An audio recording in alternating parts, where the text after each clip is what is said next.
Hi there. Super quickly, before we jump into this next episode of the Dog Sports Decoded podcast, I wanted to take a quick minute and introduce you to this new series, of which this podcast episode is the first. So in this episode and series of episodes, we are going to be covering different rule books for the various dog sports, and we're calling it Fumbling Through the Rule Book. So some of these sports I'm familiar with, some I'm less familiar with, probably some I've never seen before, but we're going to go through a couple of these different rule books and sports and try and go over some of the common questions people might have. So this could be over sort of definition, glossary terms, or it could be specific rules, but we're going to cover sort of just common questions people might have if they're jumping into this sport for the first time or ready to compete for the first time. So in this episode, we are going to be covering barn hunt, and I think this one will be broken up into a few different episodes, but in this episode we are speaking with Monika Hoyer, who is a barn hunt instructor, but that being said, she is not a representative for the Barn Hunt Association, so as we discuss these things, this is our interpretation of them. This is not the official association interpretation of them. So that goes for barn hunt as well as any of the other sports covered in this series. This is meant to be helpful, but please do not take our final word as law. Ultimately, it is up to each association to set their rules and explain their rules. So this is purely our interpretation of those rules. So please do your own homework. And if there is some clarity that comes out about a rule that contradicts us, please do take the association's word for it, not ours. With that, let's dive into the episode. So hi, and welcome to the Dog Sports Decoded podcast. My name is Megan Ritchie, and today I'm joined by Monika Hoyer, who is a barn hunt trainer, instructor, and has attended a couple of barn hunt judges workshops. One judge workshop. All right. And today we're going to walk through the June 21st, 2019 barn hunt competitor rulebook, and try and walk you through a few different kind of question areas, problem areas that people typically have. Yeah. So thanks to Monika for joining us, and I guess we'll dive right in. Sounds good. Okay, so today we're going to be reviewing the Barn Hunt Association official competitor rulebook. So the Barn Hunt Association has 3 rule books, one for judges, one for clubs, and one for competitors. It's 26 pages, so it's not bad to read. You know what? That includes the cover and the table of contents. Yeah. So it's actually a pretty easy read. But we're gonna go through and talk about some of the less clear language and some of the more situational nuances of the rules. So we're gonna skip straight to part 3, which has some definitions of some words for barn hunt. And the first definition we can talk about is what the blind is. So for people who are brand new to the sport, the blind is the area where you sit while your rats are being hidden so that you don't know and nobody can tell you where your rats are going to be.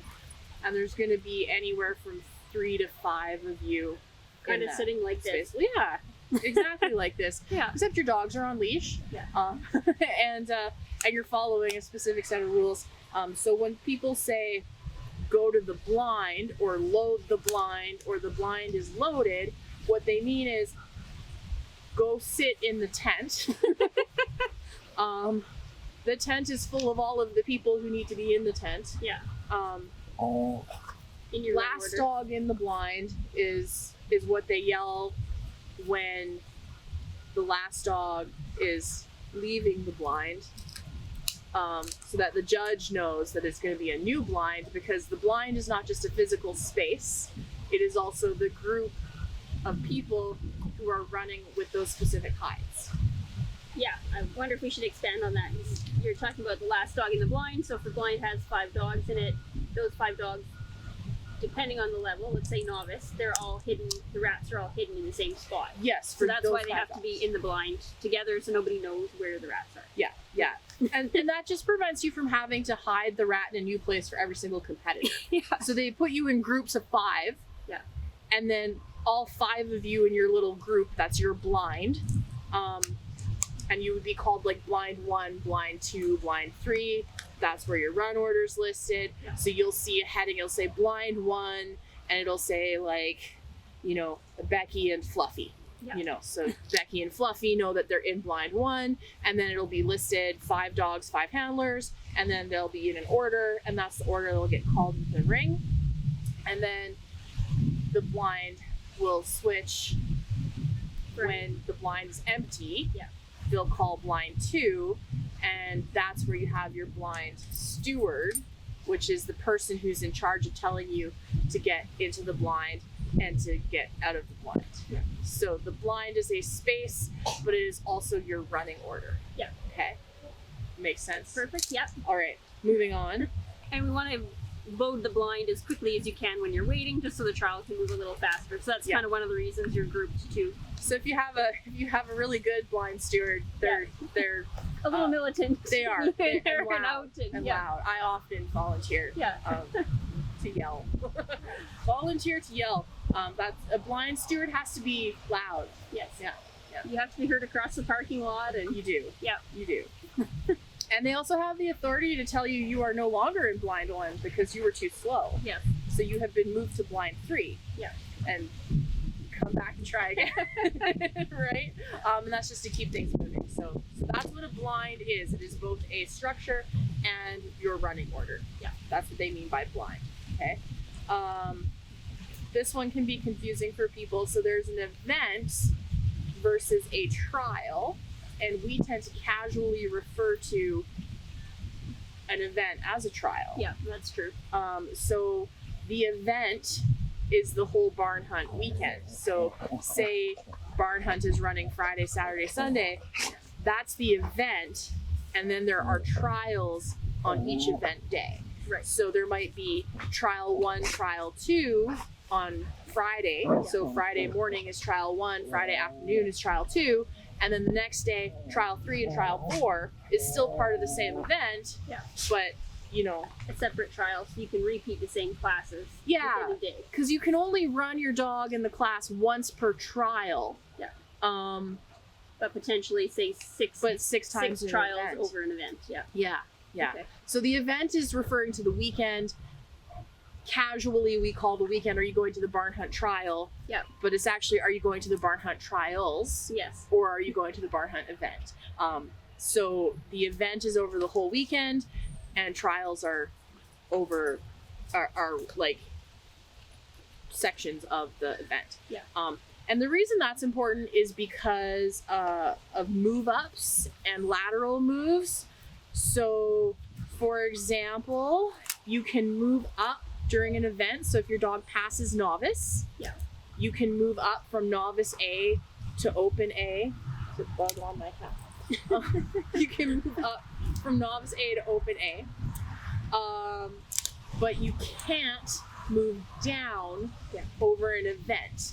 So if I am finishing my master and I want to go back and play senior B once I'm done my master title, I can't do that in the same event. I didn't know that. No, you got to play at your level or higher, or at your level or equivalent. So I could move from master A to master B, or I could move from senior to master, or I could move from senior A to senior B, but I can't go from master A to senior B because you can't move down during an event. You can move across during an event, or you can move up during an event, but you can't move backwards. You have to make the decision as to whether or not you're going to be, sticking with B or moving on with the A stream. So, And that's per event. per event. Yeah, you can change your mind like 2 weeks later, you go to a new event. Absolutely. Okay. You can compete at master 2 events ago and then go, okay, now I want to play senior again. Okay. Because you're done with master, or your dog's confidence is dropped or something, and you want to move back down a level, you can do that. That's what the B classes are for. Yeah. You just can't bounce around Within in an event. an event. Okay, that's why there's kind of this important difference between event and trial. And then there's a fun test. A fun test is a licensed event by Barn Hunt Association, but you don't actually earn legs towards anything. So they're for fun. There may or may not be prizes. They are sanctioned by Barn Hunt. and they're official barn hunt events, but they are not titling events. So it doesn't matter if you earn 100 novice legs at a fun test, you're not going to get your novice title. None of that goes on record. It's all off the books. Those are done for new clubs. More often than not, they're done to kind of introduce barn hunt to a space, like to a geographic area, and they're done to help new judges who are in like judges in training. Get the experience. Do events, and secretaries who are in training do events and things like that. So that's what a fun test is. So yes, it's a barn hunt event, but understand that your legs that you qualify for will not actually go on your dog's record if you play that game. So it's just for fun, just for practice, to introduce your dog, and a good way to, I don't know, if you have like show pen nerves, this can be a good way to work through it as well, because you don't have the same pressure on you. Some of the rules are a little bit, like you're allowed to bring in treats at the judge's option. At the club's discretion, you can train in the ring, you're allowed to run in different levels than, like, maybe your dog has 2 legs in novice and you want to practice open in a trial environment before the next trial because you might be moving up. A fun test is a great place to do that. So fun tests are good. Trial grounds. Trial grounds. Trial grounds refers to like a specified geographical area where the trial is being handled, and the reason it's important to know what trial grounds are is because if you break a rule on trials grounds, you can be excused from the event, and the grounds may end at the end of the parking lot, or they may go all the way to like the next field or whatever. And it's important because you're not allowed to have certain types of collars on trial grounds. You're not allowed to have certain types of leashes on trial grounds. If your dog is off leash on trial grounds, that's a big no-no. So things like that. So it's important to know where the line is. A lot of the barn hunt trials here aren't combined with any other events, so it's not such a big deal. But when you're attending a barn hunt where say it's an AKC show and there's also a barn hunt happening, there actually needs to be a line where AKC rules apply on that side of the line and Barn Hunt Association rules apply on this side of the line, because there's differences in what's allowed. Registering your dog, we can briefly talk about that. A dog can be registered at any age, but they have to be over 6 months to compete. And that includes fun tests. So you can't bring your 4-month-old dog to a fun test because it's still a sanctioned barn hunt event, and therefore your dog cannot compete in a sanctioned barn hunt event, even if it's not for titling legs. But you can register them whenever you like. If barn hunt is your passion and your dog is going to play barn hunt no matter what, register them at 8 weeks. It's fine. Who cares? It's a one-time fee. You only pay it once in a lifetime. We'll wait for a deal. It's in US dollars. Sometimes they go on sale. So there's that. Height divisions, small, medium, and large. Startling to some people, like what these mean. Small are dogs 13 inches exactly or less. Medium is 13.1 inches. So if your dog is just a smidgen over 13 inches, they're medium, up to 18. And that's up to, but not including 18. Large is 18 inches and higher. Anyway, so if your dog is 18 inches exactly or taller, they're a large. And if they are exactly 13 inches or shorter, they're small. And if they're less than 18 but more than 13, they're medium. And that's at the withers? At the withers, which is like the shoulder blade. Shoulder blade. So you just, and there's no measuring, like there's no official measuring unless somebody like questions and I think your dog's height. And I think the judge has to question it. I don't know if we'll get to it, but but the dogs usually run all together, so it's not like you're grouped out in the blind by size, but you are ranked that way when you get your placements. So it's got nothing, like they're not gonna hide things differently. They're not gonna change the size of the tunnel or the height of the bales or anything like that. You get all the same amount of time.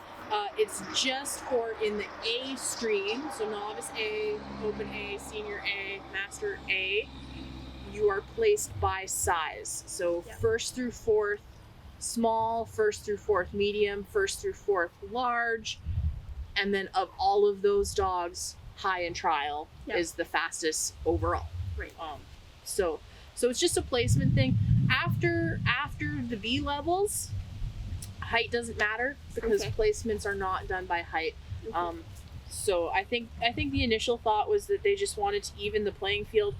Shorter dogs may take longer to clear a course because it's harder for them to jump on the bales. Maybe they need to go to the ramp and climb a little bit slower. Larger dogs have a reputation of generally being faster because they can, get up on top of things. The opposite's true. Smaller dogs can get through those tunnels faster. Larger dogs have to crawl a little bit, so it slows them down. That being said, my border collies have been repeatedly defeated by miniature dachshunds for high in class, with zero shame, because those dogs run beautiful runs and they clear the course methodically, and my border collies are ping-ponging off the walls. So of course they're going to be faster because they cover the course methodically and thoroughly. So at the end of the day, really, the height divisions seemed important, I think, early on, but I think now that the sport has evolved, a lot of people understand that the height divisions actually don't matter, because a 12-inch dog can easily beat my 20-inch dog, no problem. I guess we can talk about day of show entries, because I have seen some questions on some of the barn hunt Facebook groups about these.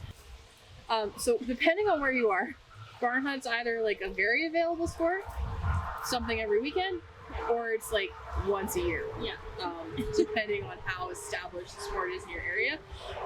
When it's a once a year kind of thing, everybody's entering. And they are entering at midnight, the second the show opens, and it's really hard to get in. Other places, entries are a little bit slower. Maybe they've got 2 rings and 2 judges going, so they can have more people attend. And you could potentially show up in the morning and say, hey, I'd like to run my dog. And they would say, okay, that'll be $30, and they'll enter you. That's a day of show entry. Clubs can choose whether or not they want to allow those. Certainly if the entries fill early, they won't be allowing them because the trial's full. And so that's the thing. Just because a day of show entry, just because it says on the premium that a day of show entry is available, you could show up and there might be 3 runs available and you're the 4th person in line. And if that happens and you drove 3 hours to get there, and then unfortunately you can't enter, and there's nothing the club can do about that. There are rules about how many runs a judge is allowed to judge. They cannot judge for more than 8 hours a day. It's against the rules. So if there's no more runs, there's no more runs, and it's not, the club is not. They're not being mean. They're not deliberately turning you away. They just can't. They would love to take your entry fees and have you run at their trial, but they just can't. So I generally recommend entering during the early entry period. And you save money that way as well. I don't know what the difference is. $5 or $10 cheaper to pre-enter than day of enter. Or late entry. Like there are some clubs who just close entries and say, no, we don't do day of and we don't do late. Or they may do day of, but they might not do late. So there's usually like a dead period between when entries close for an event and the day of the event. And that period would be called a late entry. Right. And a club is welcome to choose to accept late entries or not. I personally, when I'm secretary, I tend not to accept late entries, but I will accept day of entries. And I guess just for I assume mostly for the administration side, you have your entry deadline, and then at that point your administrator's going in, they're trying to get run orders, they're trying to set up a whole bunch of stuff for the day, so it's easier to set that dead period you're talking about, and then just accept day of if that's easier. But for some people, if they don't have the day of volunteers, it might be easier to accept the entries. Yeah, no, that's true. And the other thing too about the day of entries is that there's a specific period of time where those are made available. So it's usually half an hour before check-in. Right. You can do a day of entry. And there's like just this really narrow window where it's a really controlled number of entries. If you allow 8 entries or 8 entries, if you allow late entries, what can happen is you could get 20 people entering Thursday night for your Friday morning. Right. And that's a nightmare for a trial secretary. Yeah. So generally, you know, I personally will have my entry deadline, my cutoff point. I don't take late entries, but you show up half an hour before registration, I'll take a day off. Yeah. Okay, if I have them available. Other places don't bother to close their entries until the day before, and there's no late entry because it's all there you go. And or I should say, you know, they're supposed to close them, I think, a week ahead of the event, but they just leave them open because they take late entries and they might not penalize you for that. Like there's no fee for late entries, and that just depends. If it's a fly by the seat of their pants kind of secretary and that's how they like to run their trial, great, as long as like they know what they're doing. But for me as a secretary, that would be just an exhausting nightmare to have like 2 a.m. entries roll in the day before the trial, and I've got all my scribe sheets printed out and everything in order and paper clipped and in pouches and everything, and then all of a sudden I have a whole whack of entries. I'm not going to be a happy camper. So and then I sit there day of crossing my fingers that nobody comes and enters. Ruins my run order. Because you know it'll be like one person handling 5 dogs, so you have to distribute them all in the same class. So you suddenly need to add 3 extra blinds and scatter all of your previously perfect run order. Exactly. Refunds. I guess we should talk about refunds. Because sometimes people enter and then they realize they want to go do this other thing that weekend instead. Like maybe they got into another show that they were waitlisted for. Maybe somebody decided to get married, so they have to go to a wedding. Or maybe there's a last minute work change, whatever. Yeah, work change, or you know, something fun or something not fun that all of a sudden they have to do. Or their dog is injured in some way, or there's a snowstorm coming in, or an avalanche has closed the road to Golden and nobody can get there, kind of thing. So definitely refunds. This one says competitors who withdraw any or all entries from a fun test, trial, or trials, so events, prior to pre-entry closing date, so the cutoff time for closing date, must receive a refund of all entry fees minus any non-refundable credit card / PayPal transaction fees, so banking fees. So I guess it also doesn't mention any donations, because sometimes the clubs will allow a donation, so that's true. That would be tacky, asking for your donation back. I would think so. Yeah. I gave you guys $10, but now I want to go buy a Happy Meal. So I'm taking it back. I need my $10 back. No. So basically, the reason there is a cutoff time, a cutoff date for entries, is not just to stop entries from coming in for the secretary, but it's also to kind of have this like gray period of I can enter. So say I enter a trial in October, which I did. And then all of a sudden, one of my co-workers who's supposed to work that Saturday has a death in the family and has to fly somewhere and can't work that Saturday, and my work is like, we really need somebody to come in on Saturday. Up until the cutoff time, I can say to the trial secretary, hey, I really wanted to come to this event, but it looks like I have to work. Gonna need my money back. And she has to give it back. Like the club has to refund it. However, if I enter on, say, well, if I paid by PayPal, for example, the club may have been charged a fee from PayPal to process my payment. Yeah. So that's money that has gone to a third party. Yeah. I'm not entitled to that back. I paid that to PayPal. Yeah. If I have a problem with it, I can take it up with PayPal. Yeah. But or a banking fee, like say I had to pay $5 to send the e-transfer. I can't demand the club give me my entry fee plus my $5 for the e-transfer back. And if I want my money back via e-transfer and it costs the club $5 to send it to me, they don't have to give me, that's a processing fee for the refund. Therefore, I'm not entitled to that back. So they might send me $15 back instead of $20. Yeah. But they do have to give me the amount that is my run fee. They have to give that back.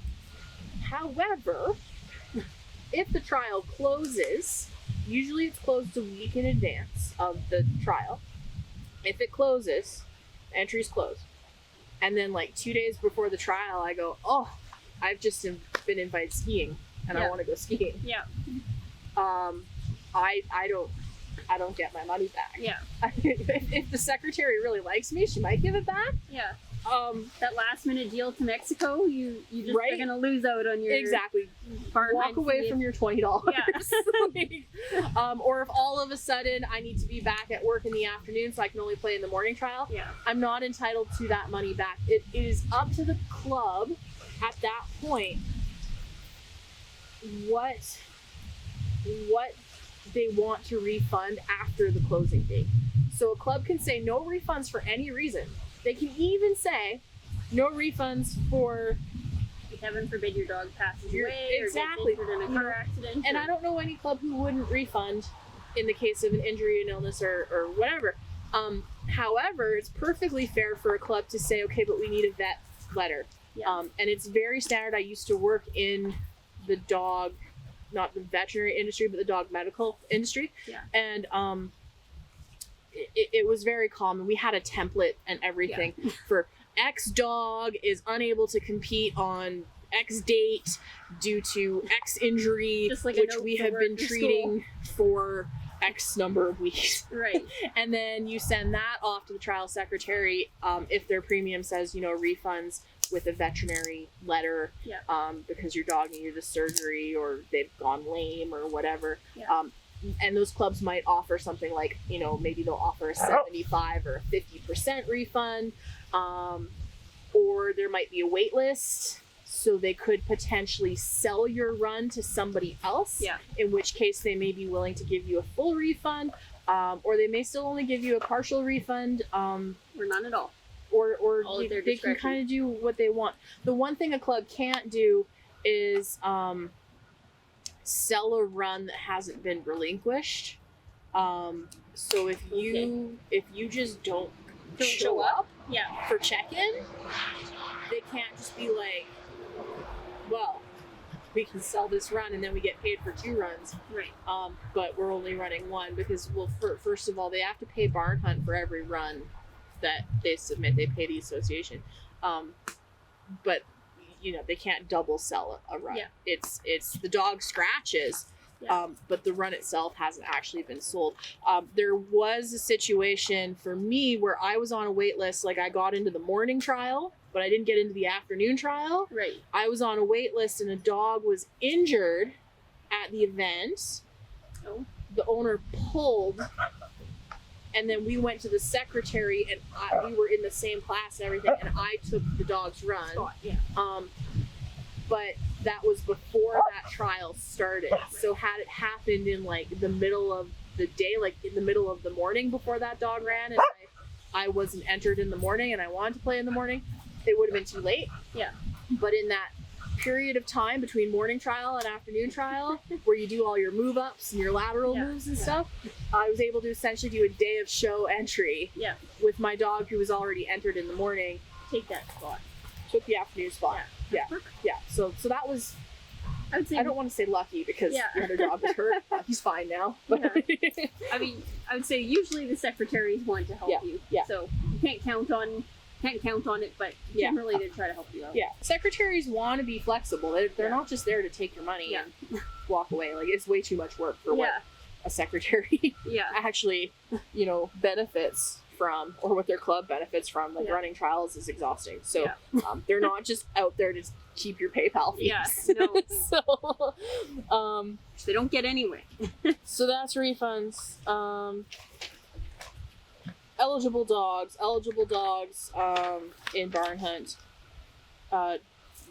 Females in season. Yes, they are allowed. Not all sports allow them. There are rules for females in season.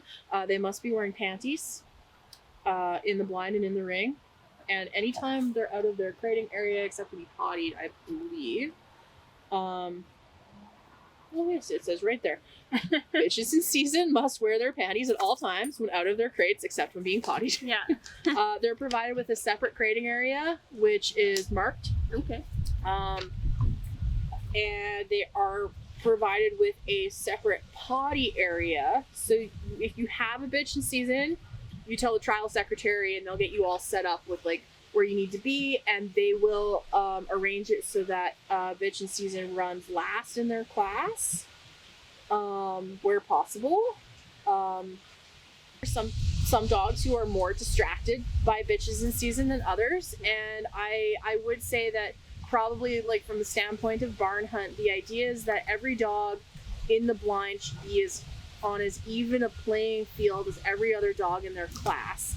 So that means not doing things like turning fans on and off between blinds and stuff like that. So everything should be kept as same as possible. And if you run a bitch in season in one blind and not in every other blind, Right. then you could say that the venue or the course was not kept the same for all dogs because there was a bitch in season in one blind and not in the other. I think this is a rule concern, but you kind of were talking about they don't show your bitch if she doesn't want to work.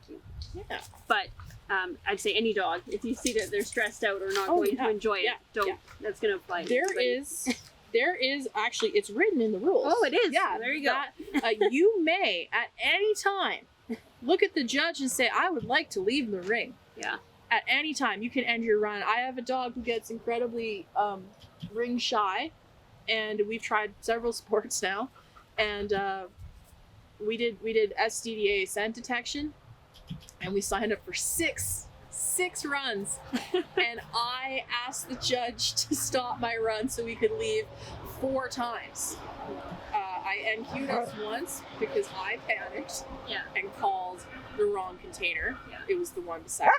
Excuse you. And we qualified one interior. But yeah, and what really was upsetting to me, how surprised the judge looked when I looked at him. I probably still had 4 minutes left in my 5-minute run. Yeah. And my dog was melting down into like a little heap of really quiet panic because he was afraid of the tractors where the hide was hidden. And so he's afraid of the tractors, and I know he's afraid of tractors. But that's luck of the draw, right? It wasn't on a car, it was on a tractor. What are you gonna do? So freaking him out. And I looked at the judge and I said, no, he's done. We're gonna stop. And he gives me this look like, pardon me. Yeah. And it's allowed. It is not poor sportsmanship. There's a rule on the score sheet for SCDA that says if the dog is showing like undue signs of stress, like if they are so stressed in the ring, they can actually be like disqualified or given a non-qualifying run. Because they're like a 0 score or whatever it is. It's a no pass if your dog is so freaked out in the ring that they're under distress. In my opinion, my dog was under distress, and I called it before a judge had to. But apparently, a lot of people need this like really pointed out to them, and I like that it's written in the rule book. You can end your run at any time. If at any time you feel like your dog is behaving poorly, or your dog is afraid, or something is going wrong. Maybe you can tell your dog is about to have explosive diarrhea. you can turn to the judge and say, we'd like to leave the ring. I have done that one actually. It's not explosive diarrhea, but Tess has gone. I can tell she's about to poop in the ring, and it's just like, nope, leash. Nope, we're getting out of there. We gotta go. And that's not, it's not bad sportsmanship. If anything, it's the opposite. Yeah. Right. Respectfully ask the judge if you could, like, I need to end my run. Yeah. Thank you very much. I appreciate the chance. Yeah. But we're gonna leave the ring. And I have said to a judge too, running my Scared Boy in Barn Hunt, I have said, I have picked him up, 50 pounds of dog. I have picked him up off the top of the tunnel and said, we're just gonna go. Yeah. Like, he needs a hug. Yeah. He needs to go back to the car. He needs to, you know, because he's scared of people watching him over the fence. I don't know. But he's not happy, so we're gonna stop. And so if you have, you know, your bitch in season in there fussing with her panties, instead of yelling at her, just stop your run. Go deal with that. Bring her back when she's not in season. You know, it's just one run. It's not the end of your barn hunt career. Yeah. If she can't work in pants. Yeah. Right? Yeah. And it's not the end of everything if, you know, your dog's got the squirts because he didn't travel well or something. You know, you take it as ring experience. And you end it on a positive note before you're upsetting your dog, before you're upsetting yourself, before you're wrecking the course for everybody else. It's better sportsmanship to just know when to quit. Yeah. And that includes if your dog is completely blowing you off and you know it's just bad training, like they're practicing a bad habit. Maybe they're giving you a black eye instead of doing the tunnel and you're getting upset with them. That's not what the game's about. So just, you're allowed to leave at any... You're not stuck in there for the duration of your time. You're not imprisoned. Yeah. So you can leave. You're allowed. Exercise your own free will at any point should you feel it's necessary. Yeah. Right. So bitches in season are allowed to play responsibly. They gotta wear pants. Okay. Deaf dogs, complete or partial hearing loss, not considered a problem for barn hunt. That's allowed. Dogs with limited or partial vision, that includes dogs missing or blind in one eye, as well as dogs with partial vision in one or both eyes. So a dog with cataracts, but who can still navigate freely, that's fine. I call them winky dogs, one-eyed dogs. So it look like they're winking at you. Yeah.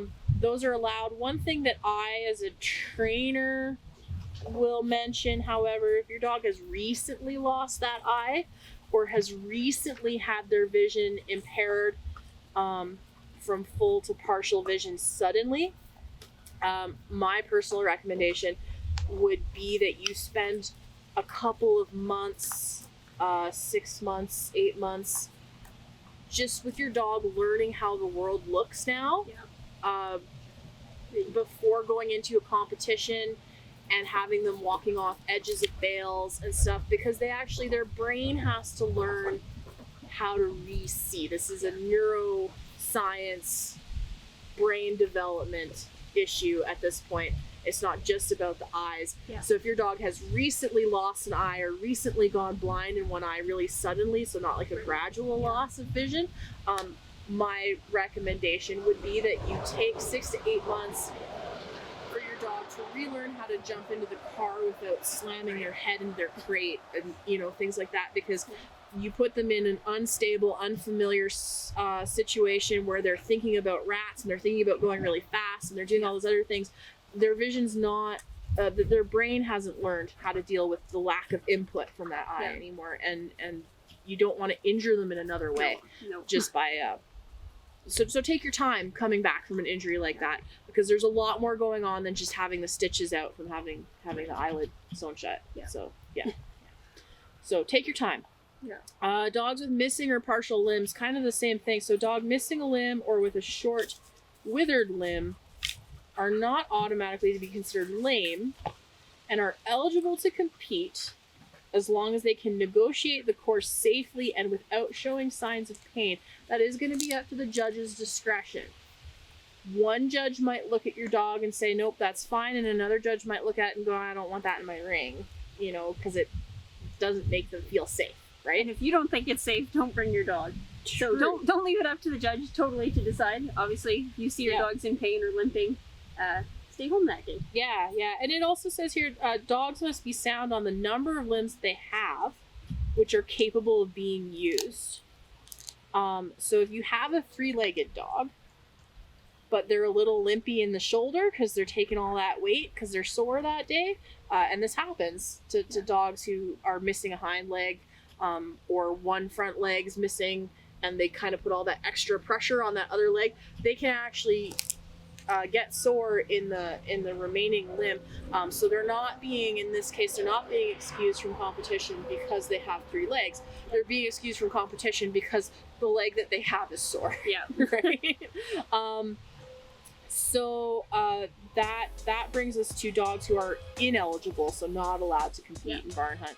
Thank you, and thank you to Monika for helping us with that first episode of Fumbling Through the Rulebook, and that's part 1 of our barn hunt series. So please do stay tuned for the next episode covering barn hunt, and then future episodes down the road. Thanks for tuning in.